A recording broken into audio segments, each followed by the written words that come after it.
Assalamualaikum warahmatullahi wabarakatuh. Halo anak-anakku semuanya, bagaimana kabarnya? Semoga kalian sehat-sehat semuanya dan selalu dalam lindungan Allah Subhanahu wa ta'ala. Anak-anakku yang saya cintai, pagi hari ini kita nanti akan membahas soal-soal. Jadi materinya untuk kelas 9 karena di masa pandemi ini sangat dikurangi ya dari biasanya. Jadi KD-nya banyak yang dikurangi sehingga materi untuk kelas 9 sudah habis. Kita tinggal pendalaman materi atau mungkin kita membahas soal-soal. Hal ini terkait dengan latihan-latihan yang akan digunakan nanti kalian pada saat akan memasuki SMA atau SMK. Baiklah anak-anakku semuanya, sebelum kita mulai pembahasan soal-soal pagi hari ini, kita terlebih dahulu berdoa memohon kepada Allah agar perjalanan kita nanti untuk belajar memahami soal-soal ini bisa lancar dan mendapatkan ridho dari Allah Subhanahu wa ta'ala. Berdoa mulai. Bismillahirrahmanirrahim. Raditu billahi robba wa bil islami dina wa bi muhammadin nabiyya wa rasula. Rabbi zidni ilma warzuqni fahma waj'alni minas sholihin. Amin ya rabbal alamin. Terima kasih anak-anak. Langsung saja kita mulai untuk pembahasan soal bahasa Indonesia. Pada pertemuan kali ini saya berharap kalian semuanya sudah siap untuk memperoleh pelajaran atau mungkin materi soal-soal hari ini ya. Kalian simak dengan baik agar kalian nanti bisa mendapatkan nilai yang baik ya, bisa mengerti apa isi dari soal-soal ini juga. Ya, kita bahas yang pertama.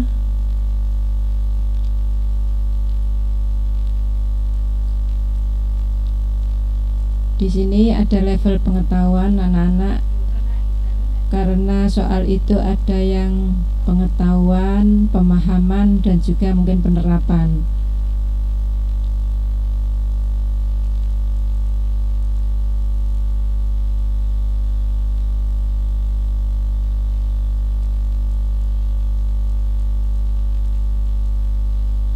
Nah, untuk yang pertama tentang memaknai kata. Di dalam soal bahasa Indonesia ada kalanya kita menemukan soal, ada sebuah teks, kemudian di situ ada atau terdapat satu kata yang ditulis miring biasanya, kemudian kita disuruh mencari makna dari kata yang tertulis miring tersebut. Nah, untuk memaknai kata itu kalian harus memperhatikan konteksnya. Di sini konteks itu sebagai bagian suatu uraian atau kalimat yang dapat mendukung atau menambah kejelasan makna. Ini maksudnya dari konteks.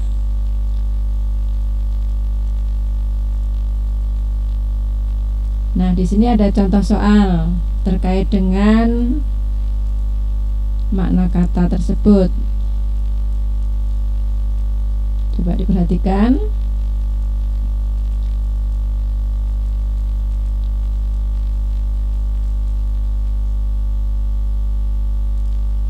Nah, bacalah teks berikut.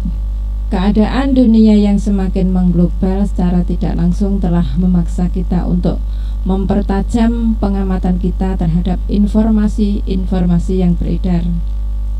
Selain itu, keadaan ini juga telah menuntut kita untuk memperbaiki kualitas diri. Salah satu kunci untuk mencapai beberapa poin tersebut adalah dengan membaca. Pertanyaannya, makna kata mengglobal pada kalimat nomor 1 dalam teks tersebut adalah di sini dalam kamus bahasa Indonesia makna mengglobal yaitu mendunia.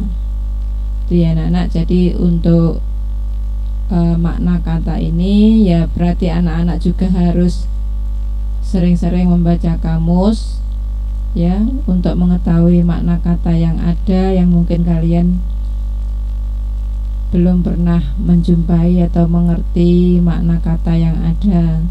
Di sini adalah mendunia, makna dari kata global tadi.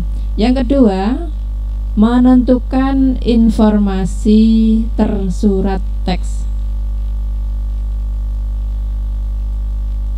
Coba diperhatikan pernyataan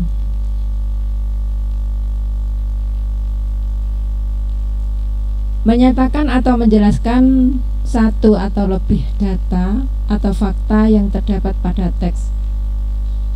Jadi menentukan informasi tersurat itu berarti pernyataan menyatakan atau menjelaskan satu atau lebih data fakta yang terdapat pada teks. Ya, fakta yang ada atau fakta yang terdapat dalam teks. Coba diperhatikan contoh soalnya.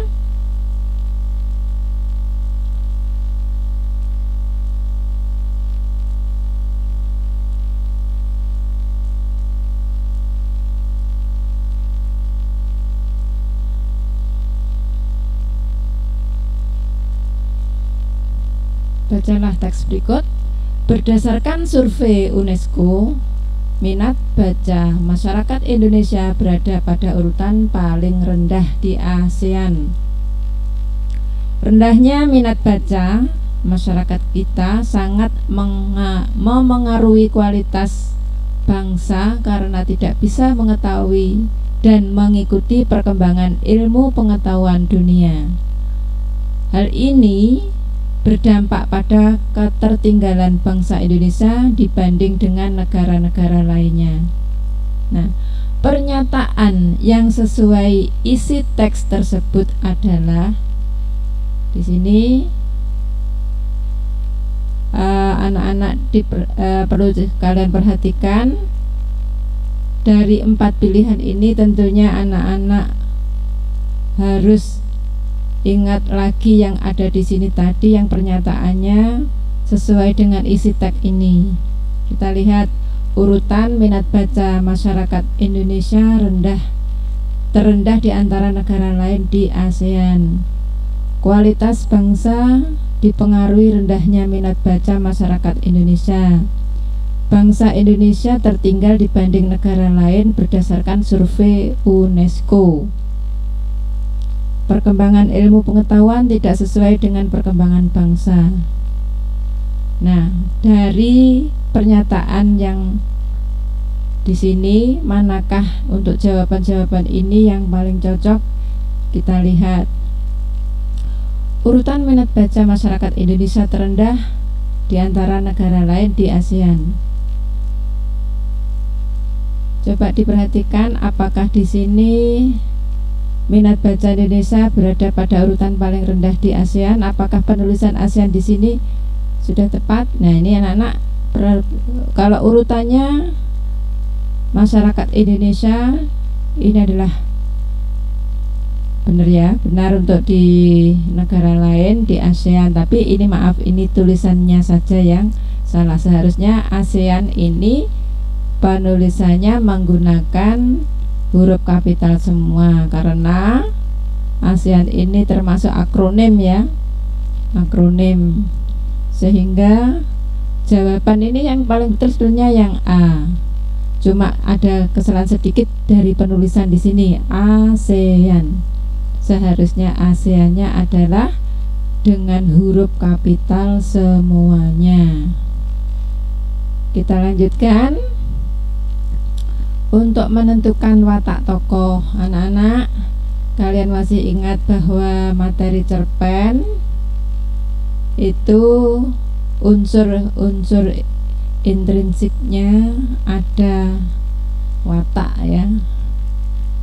Coba diperhatikan di sini watak itu perilaku atau sifat-sifat yang mengisi diri tokoh cerita.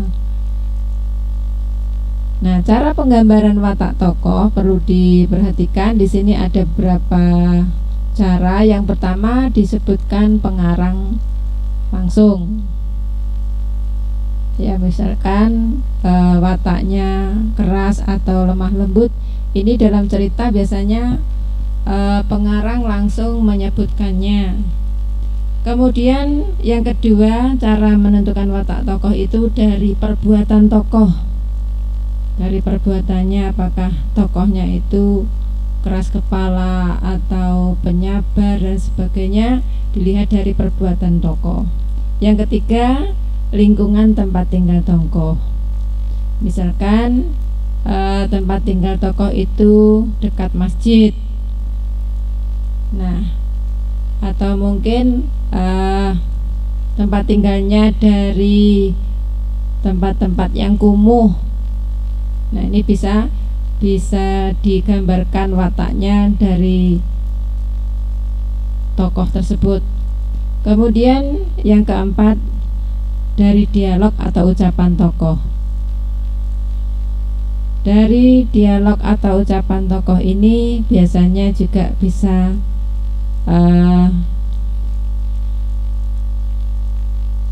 disebutkan bahwa watak tokoh itu penyabar atau penyayang dan sebagainya, itu dari percakapan tokohnya. Kemudian yang kelima, jalan pikiran tokoh. Dan yang keenam, disampaikan oleh tokoh lain.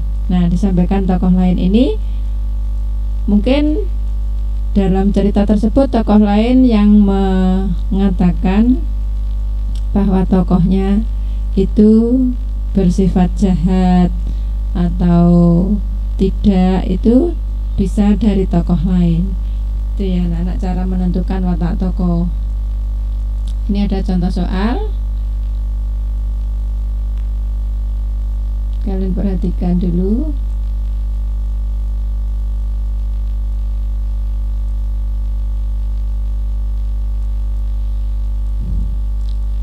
Sudah saya pikir masak-masak. Saya terkejut, pikirkan sekali lagi, Bapak kasih waktu 1 bulan. Taksu menggeleng. Dikasih waktu 1 tahun pun hasilnya sama. Pak, saya ingin jadi guru.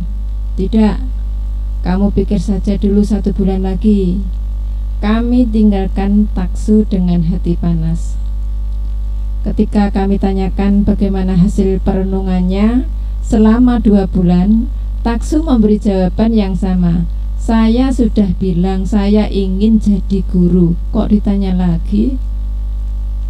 Katanya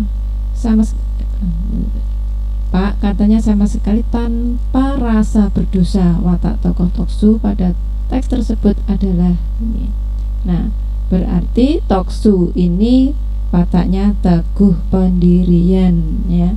Karena Taksu ini dilihat dari sikapnya atau ucapannya tetap teguh pendirian menjadi seorang guru.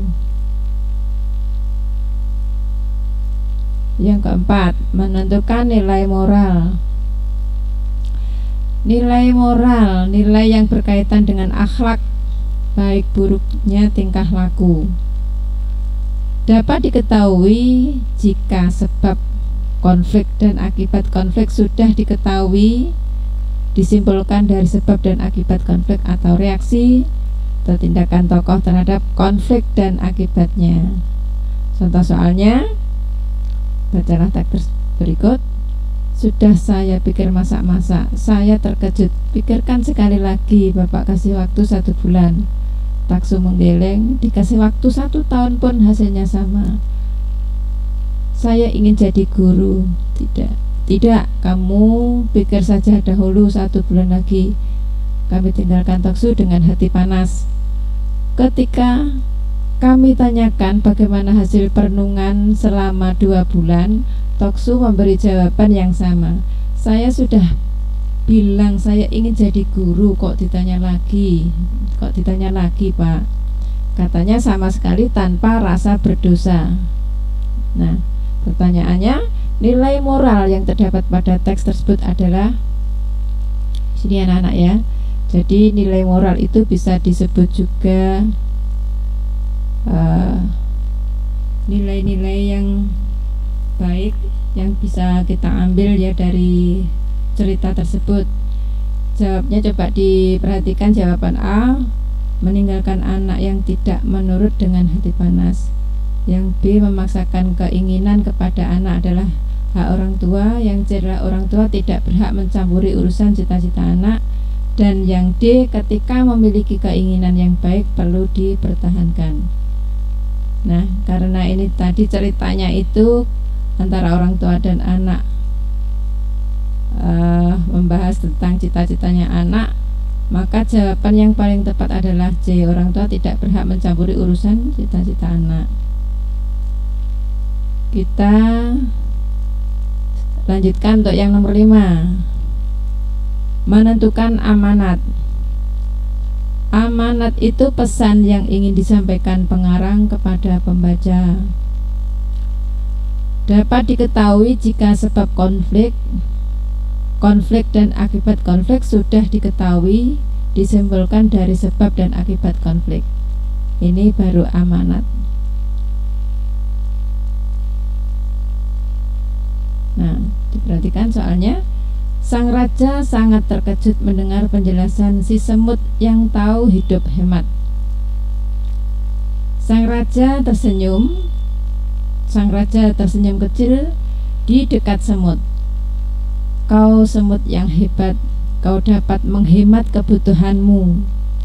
Hal ini akan kusiarkan ke seluruh negeri agar rakyatku dapat mencontohmu. Kalau semut saja dapat menghemat kebutuhannya, mengapa manusia justru gemar hidup boros? Nah, di sini amanat yang terdapat pada teks tersebut adalah jawabannya. Kita mulai dari A dulu. Bagilah sebagian yang kita miliki kepada semut. Yang B, contohlah hal yang baik meski dari seekor semut. Dan yang C, hiduplah layaknya semut agar dapat hidup hemat. Dan yang D, hematlah makanan agar dapat hidup lebih lama lagi. Nah, jawaban dari pertanyaan ini, amanat yang bisa diambil atau pelajaran yang bisa diambil dari kisah ini yaitu B jawabnya. Contohlah hal yang baik meski dari seekor semut. Nah, ini ya tentang hematnya tadi adalah semutlah yang perlu dicontoh. Kita lanjutkan anak-anak untuk menentukan latar cerita. Latar itu meliputi 3 hal, ada tempat, waktu, dan suasana. Kalau tempat berarti menunjukkan di mana peristiwa cerita itu terjadi. Kalau waktu berarti kapan peristiwa cerita itu terjadi. Dan suasana itu adalah bagaimana suasana ketika peristiwa cerita terjadi. Apakah suasananya menyedihkan, mengharukan, dan sebagainya. Ini adalah suasana. Contoh soalnya, sudah saya pikir masak-masak, saya terkejut. Pikirkan sekali lagi, Bapak kasih waktu 1 bulan. Taksu menggeleng, dikasih waktu 1 tahun pun hasilnya sama, Pak. Saya ingin jadi guru. Tidak, kamu pikir saja dulu 1 bulan lagi. Kami tinggalkan Taksu dengan hati panas. Ketika kami tanyakan bagaimana hasil perenungannya selama 2 bulan, Taksu memberi jawaban yang sama. Saya sudah bilang saya ingin jadi guru, kok ditanya lagi, Pak? Katanya sama sekali tanpa rasa berdosa. Ini latar suasana pertanyaannya. Latar suasana pada teks tersebut adalah menyedihkan, menegangkan, menakutkan, dan mengharukan. Ya, ini terharu ya, ini kukuh pendiriannya ya.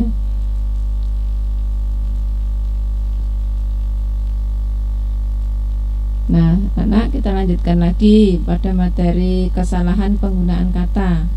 Kesalahan penggunaan kata, perhatikan arti atau maksud kalimat secara utuh dulu. Jika kata tidak mendukung atau makna atau maksud kalimat, berarti kata tersebut tidak tepat.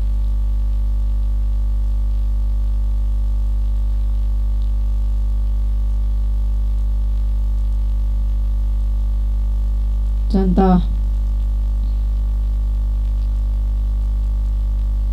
bacalah kalimat berikut. Dengan badannya yang kecil di dunia diplomatik, Agus Salim dikenal dengan jabatan The Grand Old Man sebagai bentuk pengakuan atas prestasinya di bidang diplomasi. Kesalahan penggunaan kata pada kalimat tersebut adalah kata jabatan. Ya, ini yang betul adalah jabatan, bukan badannya, bukan pengakuannya, bukan prestasinya, tetapi jabatan. Ya. Nih, ini adalah salah penggunaan kata. Selanjutnya tentang penggunaan ejaan. Anak-anakku, penggunaan ejaan, menggunakan ejaan secara tepat pada kalimat. Ejaan itu adalah penggambaran bunyi bahasa atau kata, kalimat, dan sebagainya dengan kaidah tulisan atau huruf yang distandarisasikan dan mempunyai makna pelajari pedoman umum EYD tentang huruf kapital, kata baku dan tidak baku, penulisan di sebagai imbuhan atau kata depan. Nah, ini termasuk soal yang termasuk bagian aplikasi. Jenis aplikasi itu penerapan, ya. Menentukan simpulan teks. Simpulan itu pendapat akhir dari suatu uraian berupa informasi dalam kurung mencakup keseluruhan. Langkah-langkahnya untuk menentukan simpulan itu, yang pertama adalah carilah fakta-fakta atau informasi yang ada dalam paragraf, terutama pada gagasan utama dan gagasan penjelas. Langkah selanjutnya, ajukan pendapat berdasarkan fakta-fakta tersebut.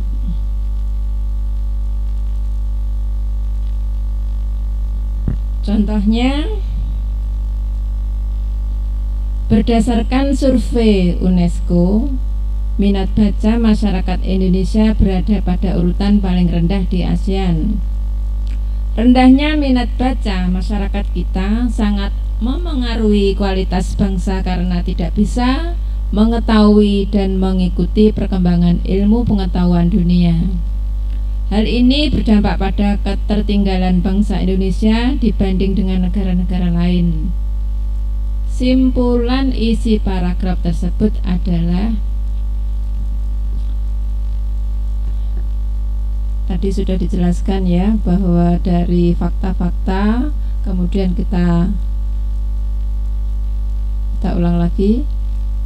Nah, dari fakta-fakta yang ada dalam paragraf tersebut, kemudian ajukan pendapat berdasarkan fakta tersebut. Nah, kita lihat jawaban yang A, rendahnya minat baca masyarakat karena kualitas bangsa Indonesia rendah. Untuk mengejar kemajuan negara-negara di ASEAN perlu ditumbuhkan minat baca. Yang C, negara-negara lain lebih maju karena minat baca masyarakat Indonesia rendah. Dan minat baca masyarakat Indonesia rendah karena tidak mengikuti iptek dunia. Nah, untuk kesimpulan ini yang paling tepat adalah jawabnya B. Untuk mengejar kemajuan negara-negara di ASEAN perlu ditumbuhkan minat baca. Nah, di sini anak-anak, karena faktanya minat baca masyarakat Indonesia itu berada pada urutan paling rendah, maka untuk pendapatnya ya perlu ditumbuhkan minat baca. Ini untuk mengejar kemajuan negara-negara di ASEAN. Ini adalah fakta-faktanya ya, sehingga perlu pendapatnya perlu ditumbuhkan minat baca. Ini jawabnya yang paling tepat adalah yang B. Saya lanjutkan, sekarang masuk pada menentukan ide pokok paragraf. Anak-anak, kalau kita sudah menghadapi sebuah paragraf yang panjang, kemudian kita disuruh menentukan ide pokoknya, sebetulnya tidak sulit ya. Ide pokok itu artinya inti pembahasan paragraf. Berarti kalian harus melihat dulu atau mencari kalimat utamanya. Untuk mencari kalimat utama itu bisa di awal paragraf atau yang bisa disebut juga dengan paragraf deduktif. Kemudian bisa juga di akhir paragraf atau istilah lainnya paragraf induktif. Nah, awal dan akhir paragraf ini bisa dilihat di kalimat utama. Kalimat utamanya apakah terletak di awal? Nah, untuk kalimat utama itu kalian bisa tahu bahwa kalimat utama itu kalimat biasanya di awal, dan kalimat selanjutnya itu merupakan kalimat penjelas. Sedangkan gagasan utama itu inti dari kalimat utama. Kalau kalimat utama itu biasanya ada subjek dan predikatnya, sedangkan kalau gagasan itu adalah tidak ada predikatnya. Nah, untuk menentukan gagasan utama itu biasanya berupa frasa atau gabungan kata, satu gabungan dua kata atau lebih yang menimbulkan makna baru. Coba diperhatikan, di sini ada kalimat utama: pengelola Taman Mini Indonesia Indah atau TMII memperkirakan sebanyak 400.000 pengunjung hadir menjelang tahun baru 2013. Nah, untuk menentukan gagasan utama dari kalimat utama ini, kita membuat sebuah frasa atau yang nantinya menjadi gagasan utama dari inti pembicaraan di kalimat utama ini. Di sini contohnya perkiraan jumlah pengunjung TMII. Ini gagasan utamanya. Jadi dari kalimat utama kemudian kita ambil intinya ya, atau yang disebut dengan gagasan utamanya. Di sini ada kata memperkirakan, berarti ini perkiraan jumlah pengunjung. Ini termasuk gagasan utamanya.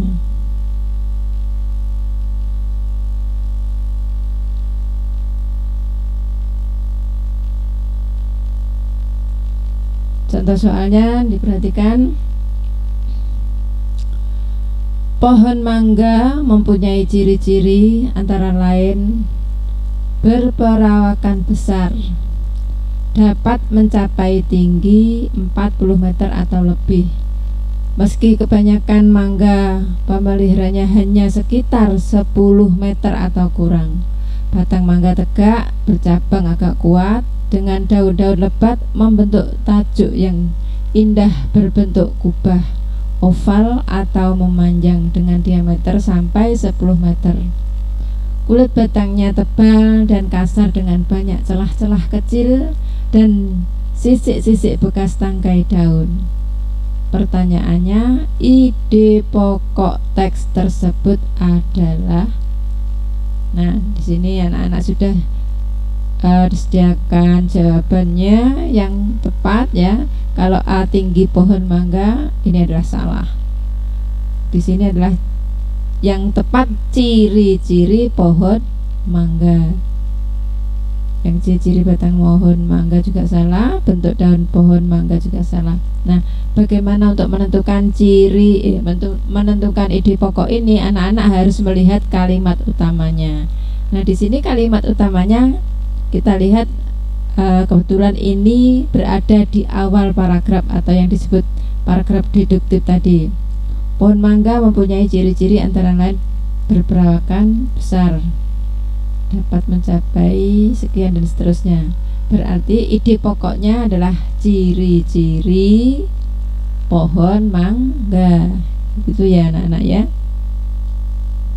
Kita lanjutkan.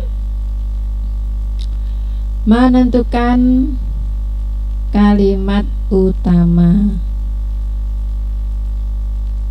Kalimat utama itu kalimat yang mengandung ide pokok yang menjadi dasar pengembangan paragraf. Kalimat utama mengandung ide pokok yang menjadi dasar pengembangan paragraf. Bisa terletak di awal paragraf, juga bisa pula berada di akhir paragraf. Awal dan akhir paragraf juga bisa. Kalau ini disebut paragraf campuran. Kalau awal deduktif namanya, akhir itu induktif namanya. Kalau awal dan akhir paragraf itu berarti paragraf campuran namanya. Diperhatikan, di sini ada contoh. Banyak manfaat yang bisa diperoleh dari tanaman mangga. Mangga terutama ditanam untuk buahnya. Buah yang matang umum dimakan dalam keadaan segar sebagai buah meja atau campuran es, dalam bentuk irisan atau di blender. Selain itu, biji mangga dapat dijadikan pakan ternak. Daun mudanya dapat dijadikan lalap atau sayuran, dan kayunya dapat dijadikan arang yang baik. Kalimat utama teks tersebut terletak pada kalimat. Nah, anak-anak, kalimat utamanya di sini terletak di kalimat 1 ya, paling tepat. Ini sudah saya jawab, ada di kalimat 1. Nah, untuk menentukan apakah kalimat 1 atau kalimat yang terakhir, kamu lihat kalimat keduanya. Apakah kalimat kedua itu merupakan penjelasan dari kalimat pertama atau bukan? Begini caranya, misalkan banyak manfaat yang bisa diperoleh dari tanaman mangga. Nah, ini kan berbicara tentang tanaman mangga. Buah yang matang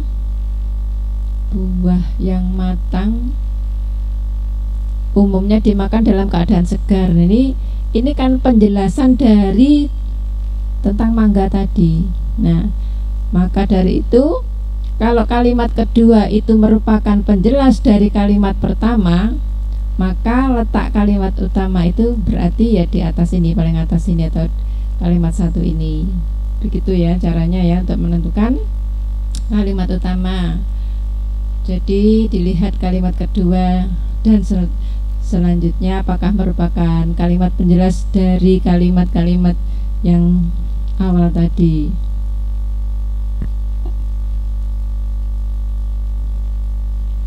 Kita lanjutkan anak-anakku.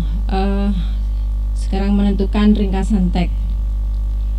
Ringkasan ini penyajian singkat dari suatu tulisan. Cara untuk menentukan ringkasan sebuah teks itu gabungkan gagasan utama dari tiap paragraf. Gagasan utama paragraf 1 digabung dengan gagasan utama paragraf 2. Atau dalam rumus R sama dengan GP1 plus GP2.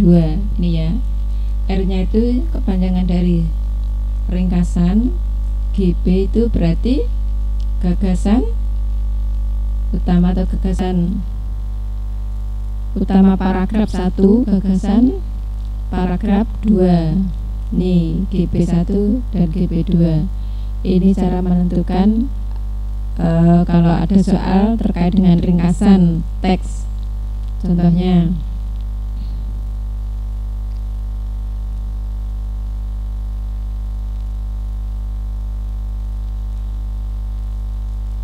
gitu bang.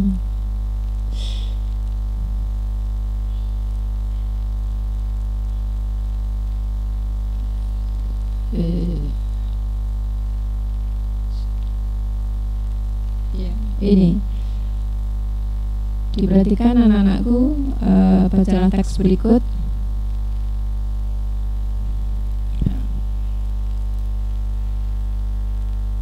makan nasi bersama mie sangat tidak baik bagi tubuh. Hal ini disebabkan nasi dan mie merupakan makanan yang banyak mengandung karbohidrat. Padahal selain karbohidrat, tubuh juga memerlukan asupan protein, lemak baik, kemudian mineral dan lain-lain. Paragraf 2, mengonsumsi nasi bersama mie akan menghasilkan kalori yang tinggi. Kalori yang dihasilkan yaitu sekitar 750.000 kalori per porsi. Secara normal, makanan yang dicerna tubuh akan menjadi gula dan menyebabkan pankreas menghasilkan hormon insulin. Jika yang dimakan berjumlah banyak dan berkalori tinggi, maka jumlah hormon insulin juga akan melonjak tinggi.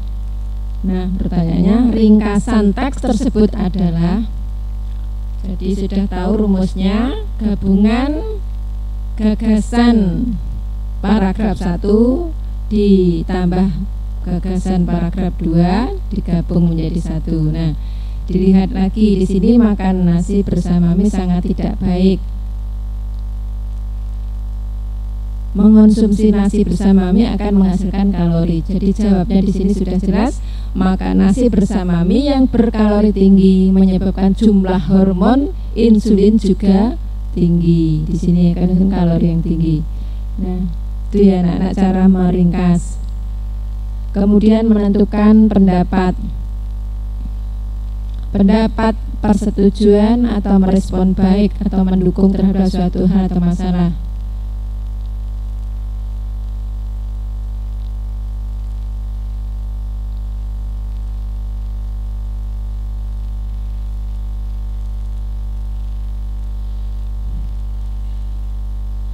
Sudah.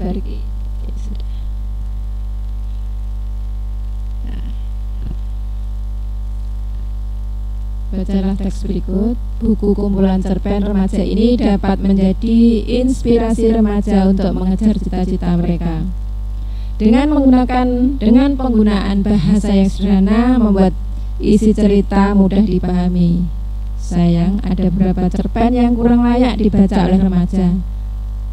Tema dan bahasa cerpen-cerpen tersebut lebih sesuai untuk orang dewasa. Pendapat yang menyatakan persetujuan pada teks tersebut ditandai nomor. Nah, kalau pendapat itu adalah, atau istilah lain, opini. Pendapat itu bukan fakta ya. Berarti pendapat itu ya sebuah pendapat. Ini kalau kita cermati, di sini ada beberapa kalimat, namun yang termasuk pendapat adalah yang nomor 1. Buku kumpulan cerpen remaja ini dapat menjadi inspirasi remaja untuk mengejar cita-cita mereka. Ini ya anak-anakku ya, ini yang termasuk jawaban pendapat yang menyatakan persetujuan. Ya, dah anak-anak, kiranya cukup sekian dulu. Ini masih banyak untuk soal-soal, namun kita lanjutkan untuk pertemuan besok. Rabu akan datang ya. Kita berakhir pada materi pendapat. Semoga kalian bisa memahami atau paham dengan soal-soal yang baru saya sampaikan ini tadi. Untuk mengakhiri pertemuan ini, marilah kita tutup dengan bacaan doa hamdalah bersama-sama. Alhamdulillahirabbil alamin. Wassalamualaikum warahmatullahi wabarakatuh.